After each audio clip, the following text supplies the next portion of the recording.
एक घने जंगल में एक बहुत बड़ा पेड़ था। उस पेड़ की सबसे ऊंची डाली पर बाज रहता था। बाज बहुत समझदार और ताकतवर था। उसी पेड़ की एक निचली डाली पर एक छोटी सी चिड़िया अपने बच्चों के साथ रहती थी।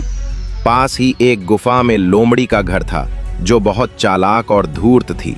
चिड़िया रोज सुबह दाना चुगने जाती और अपने बच्चों को खिलाती।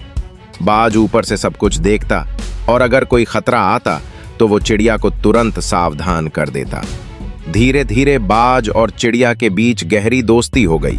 एक दिन लोमड़ी ने सोचा, चिड़िया के बच्चे बहुत मजेदार लगते हैं, आज मैं उन्हें अपना खाना बनाऊंगी। वो धीरे धीरे चिड़िया के घोंसले की ओर बढ़ने लगी। ऊपर से बाज अपनी तेज सुनहरी आंखों से सब देख रहा था। उसने तुरंत उड़ान भरी और नीचे जाकर चिड़िया से कहा, चिड़िया बहन सावधान, लोमड़ी तुम्हारे बच्चों की ओर बढ़ रही है। चिड़िया डर गई, लेकिन बाज ने कहा, डर मत, मैं उसे सबक सिखाऊंगा।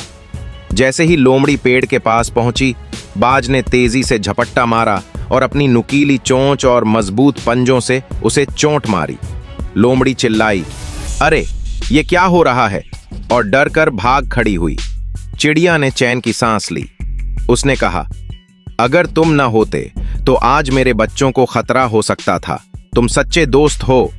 बाज मुस्कुराया और बोला, दोस्ती का मतलब यही है, जब जरूरत हो तब साथ देना। उस दिन के बाद चिड़िया, बाज और जंगल के अन्य जानवर और पक्षी अच्छे दोस्त बन गए। अब जंगल में शांति और खुशी का माहौल था।